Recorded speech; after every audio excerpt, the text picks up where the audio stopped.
ভাইটি চা দেওয়ার জন্য ট্রেতে করে চা নিয়ে আসছে। যখন চাটা সার্ভ করবে তাকে দেখতে পেল তার বন্ধু। আরে তুই বস, কি অবস্থা? হ্যাঁ, আপনাকে তো চিনতে পারলাম না।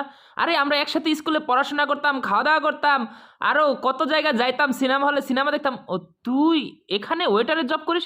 আরে না ভাই, ওয়েটারের জব বলতে আমি তোদেরকে, ও হ্যাঁ চিনতে পারছি। কেমন আছিস দোষ? খুব ভালো আছি। আচ্ছা চল পরিচয় করে দেই। এ হলো আমার বাসপান কা দোস্ত। এ দোস্ত নাকি বড় হয়ে বড় হোটেলের মালিক হবে, কিন্তু দেখ হোটেলের আজকে ওয়েটার। সবাই হাসাহাসি করছে এবং মজা নিচ্ছে, কিন্তু সেই ভাইটি দুঃখ নিয়ে তাকিয়ে আছে। এই দাঁড়িয়ে আছিস কেন? এটা মোছা দে। সবাই তাকে নিয়ে তুচ্ছ তাচ্ছিল্য করছে এবং মজা নিচ্ছে। এর ভিতরে দুখান গাড়ি চলে আসলো এবং গাড়ি থামতে ডালা খুলে বের হয়ে বললো, স্যার আপনার মিটিংয়ের সময় হয়ে গেছে আর আমারও খাওয়া শেষ হয়ে গেছে, আপনি যান, আমি এখানে সার্ভ করছি।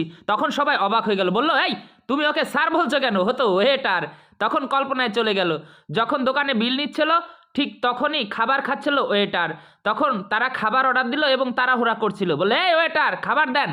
তখন সাথে সাথে বললো, স্যার আমি যাচ্ছি। বললো না, তোমার যাওয়ার দরকার নাই। খাবার রেখে যখন উঠতে যাবে তখন বললো, না তোমার যাওয়ার দরকার নাই, তুমি খেতে বসছো, আগে খাও। আচ্ছা স্যার ঠিক আছে। তখন তার কোটটা খুলে সে সকল খাবার রেডি করে তখন নিয়ে যাচ্ছে। সঠিক কথাগুলো শুনতে পেরে তখন সে মন কালা করে দাঁড়িয়ে আছে। তখন কোর্ট গায়ে দিচ্ছে আর বলছে, হ্যাঁ কারো কাজ দেখে কখনো ছোট বড় বিচার করবে না, তার সম্পর্কে আগে জেনে বুঝে তাকে মন্তব্য করবে, তার আগে মন্তব্য করে নিজের পরিচয় নষ্ট করো না। ভালো থাকবেন বন্ধু।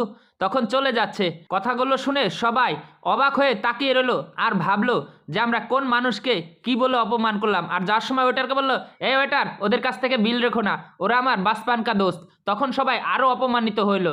কারো সম্পর্কে না জেনে কখনো অপমান করবেন না, কারণ দেখা গেল সেই ব্যক্তির আপনার জোতা মোছারও যোগ্য না। ভিডিওটা ভালো লাগলে শেয়ার করে দিবেন।